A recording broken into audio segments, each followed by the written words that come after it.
honestly, I was in the gym when I wrote that, because I don't trust him and he doesn't trust me. You know, as cordial as we've been, and it's good to be like that, because I think you should be cordial. Like I think we should set role models for other people. I don't trust him as far as I can throw him. You know what I mean? After he said chips and dips, I trained twice as hard. You know what I mean? It's like, and I hope he believes me. I hope he didn't train, because I trained my absolute ass off, and I'm gonna come in there very, very good. He said that, you know, fighters traditionally say, oh, they want to fight the best version of the opponent. He's like, no, I'd rather fight the worst Robert Whittaker. Yeah. I hope he breaks his leg on the way in, and then I'll fight him with a broken leg.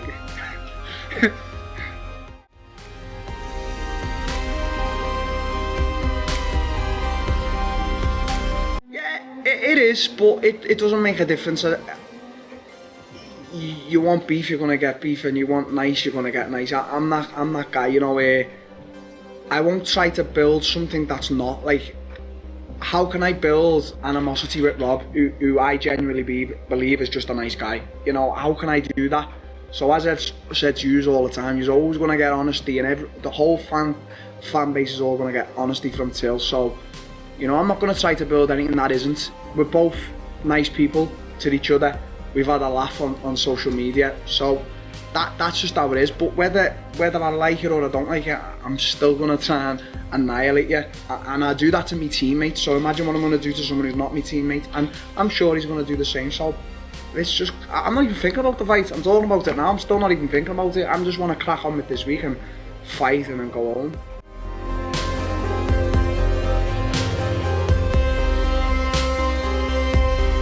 What's up, everybody? Good morning. I'm gonna announce something here in a minute with one of my friends. Obviously, she's one of the baddest women to ever do it. UFC Hall of Famer, and literally changed not just women's MMA, but women's sports. She really doesn't need an introduction. Ronda Rousey. Hey, what up, Dana? How are you? I'm good. We're actually, you caught us in the middle of a mobile quarantine road trip. Mobile quarantine road trip. How does that work? Well, Kyla here is spraying alcohol on everything. He just went to go get coffee like it was an expedition to the moon. But basically, we have like all of our food and all of our everything in this RV. We've been sleeping in it, showering in it, and yeah, this is completely unrelated to what you're gonna be talking about, but I have like a 160-pound boar bull that has no dogs its age, and it gets zoomies and like runs around the house like in sprints, and I've had 6 knee surgeries, so I can't handle that shit. So we're gonna go get him a girlfriend. I'm picking up a dog and some other stops or whatever. But yeah, we're going on a puppy road trip. Yeah, what kind of dog are you getting? It's called a Canis Panther. It looks like a really big Doberman. It's like a mix between a Doberman, a Namstaff, a Lab, and a Great Dane. Very cool. Yeah, it's cute. I don't know. Well, congrats. Well, we're not. Let's talk about. So this Saturday, live from Fight Island, Robert Whittaker and Darren Till are fighting. Then we come back to Las Vegas August 1st, and the main event was supposed to be Holly Holm versus Irene Aldana. That is being postponed to later on this year. And now, the main event for that fight is Derek Brunson versus Edmund Shabazian, who you manage, Edmund. Yeah. So I thought it would be fun to announce this with you and talk about Edmund. So Derek Brunson is 20-7. He's an All-American wrestler. He's one of the most explosive strikers in the middleweight division. 11 wins by knockout. Edmund Shabazian is a freak of nature. This kid is 11-0, undefeated. He's still only 22 years old. He's won all of his fights by first-round knockout except for one. 10 of his 11 wins by finish, 9 by knockout, 1 by submission, and he has 5 wins in under a minute. And he's a great kid. That's my fighter. That's right.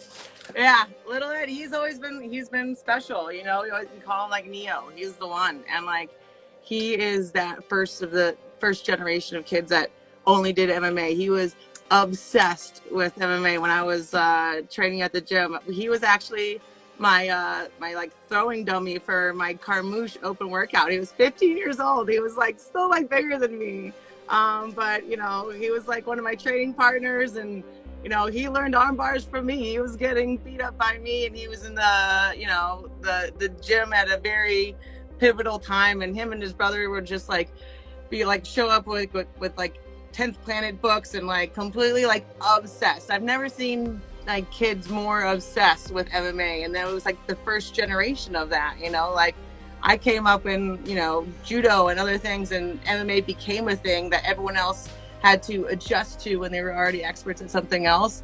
And little Ed, which we called him little, but now he's gigantic. He is the first generation of those kids that MMA is all he did. There is no style that he had to conform into MMA with.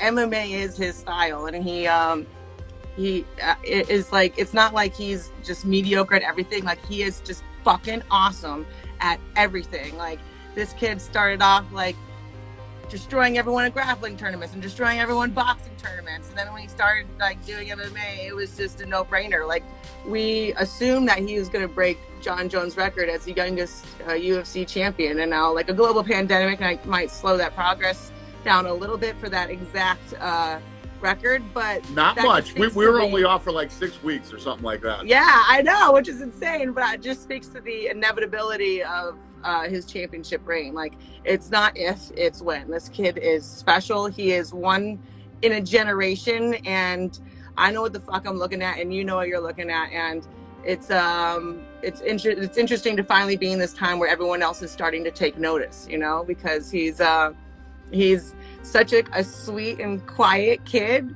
but man, he's a fucking killer, you know. And when people actually take a moment to watch him, they will never be able to forget him. And this is the biggest test of his career. Brunson's number 8, he's number 9, and obviously a win puts him in. You know, Kelvin Gastelum just lost. Then you're looking at Gastelum, Till, Romero, Hermanson, Cannonier. I mean, if he can get through Brunson and he wins this fight, it's straight killers after that. He's coming into the, you know, he's looking at breaking into the top 5, which is very, very hard to do in the UFC. I mean, I really think it's not if, it's when. Every person, every heavyweight, professional heavyweight I seen sparring with this kid when he was 16, were like, who the fuck is this kid? Like, everyone has trouble with him. Everyone underestimates him. And I think that's a huge advantage that he has, but it's not one that he's going to have for very long, because people are going to realize what a force to be reckoned with that he is, but it's not an advantage that he needs, because he doesn't need people to see him coming or not. He's coming regardless. Boom. Boom. Well, there you have it, ladies and gentlemen. The new main event, Saturday, August 1st, is Brunson versus Shabazian. And thank you so much for taking the time with me to announce this. We miss you. I love you. And have a safe trip. I'm really glad we got to do this. We need to do this more often. We should. Exactly. All right. Well, go keep conquering the world and planting flags on Fight Island.